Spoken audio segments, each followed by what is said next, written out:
Hello everyone. In this video we will discuss about scheduling criteria. What is meant by scheduling criteria?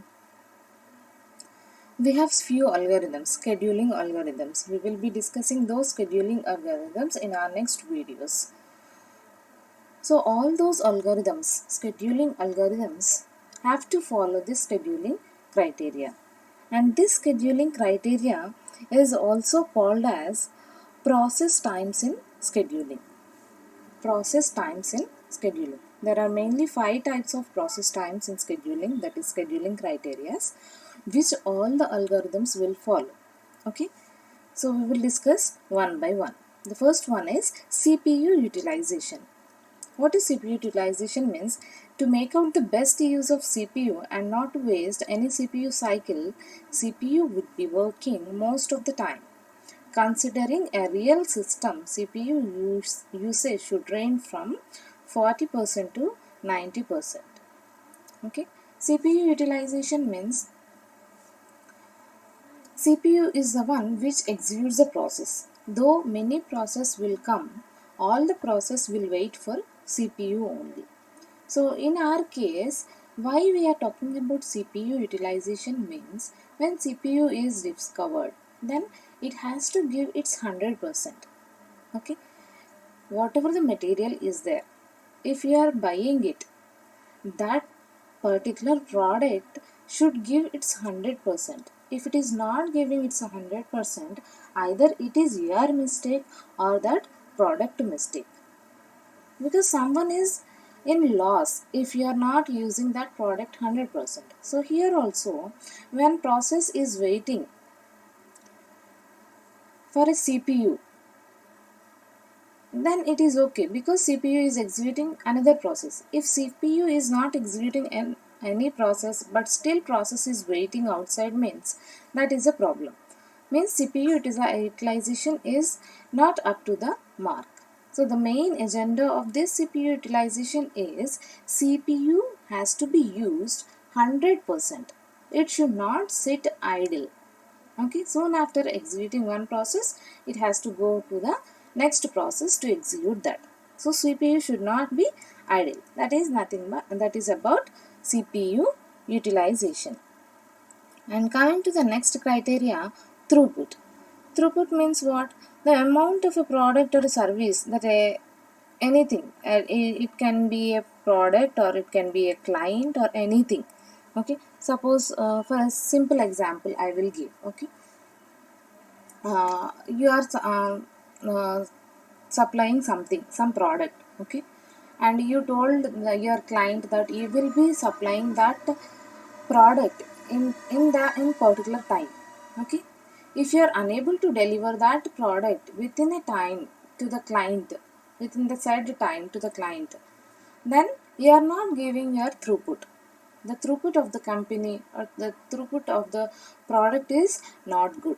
Means amount of the processes completed. I will give you one more example, like in 100 minutes, for suppose these two processes have to be completed. That is actually our goal. Okay, those two processes will complete in 100 minutes. Okay, that is the agenda. Okay, normally it will execute that two process in 100 minutes. But if CPU is delaying in executing those 100 processes in 100 minutes, then we can say that the throughput of the CPU is not up to the mark. Okay, so throughput has to be good. If you think that these two processes will execute in 2 minutes, then those two processes have to be executed in 2 minutes. If it takes more time, then we can say that CPU is not giving the complete throughput. Okay, turnaround time.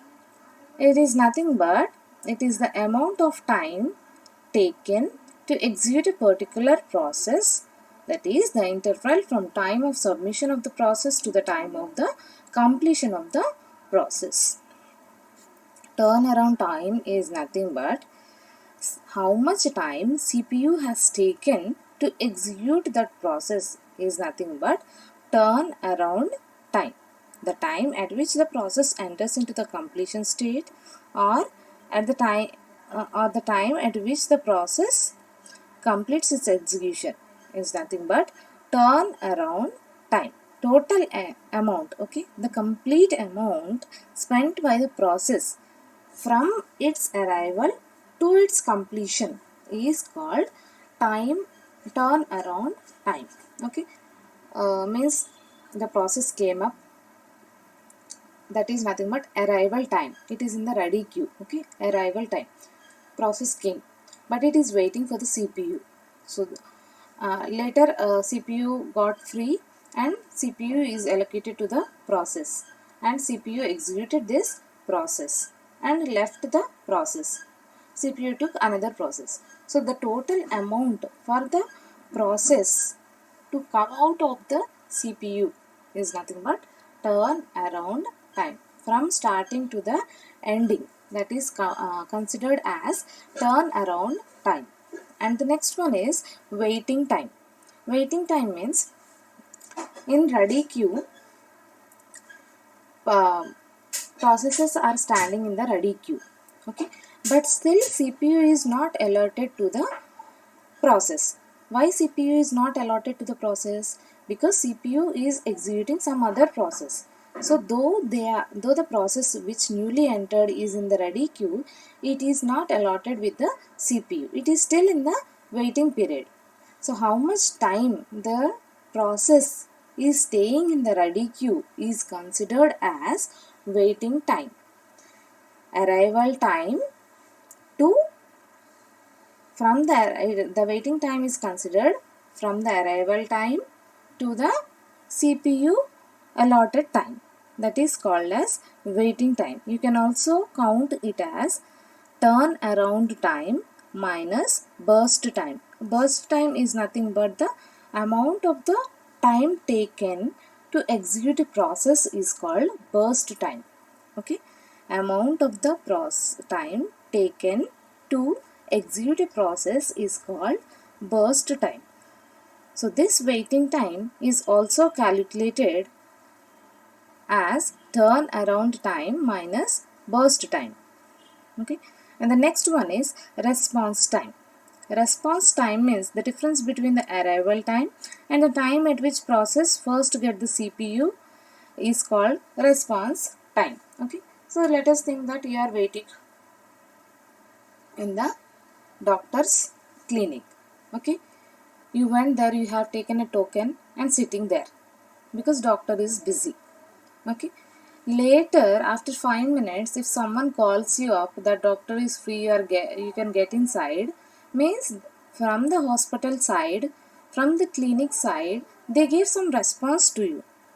Okay, you are in the queue, you are in the clinic. Okay, but you did not get any response.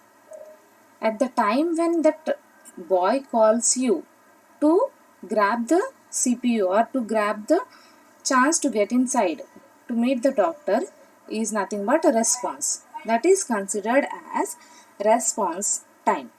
These are the main scheduling criteria which are important in these all scheduling algorithms. So in this all algorithms, scheduling criteria plays a major role. All of the algorithms have to follow this scheduling criteria. This is about scheduling criteria. In next video, we will discuss about scheduling algorithms. Thank you.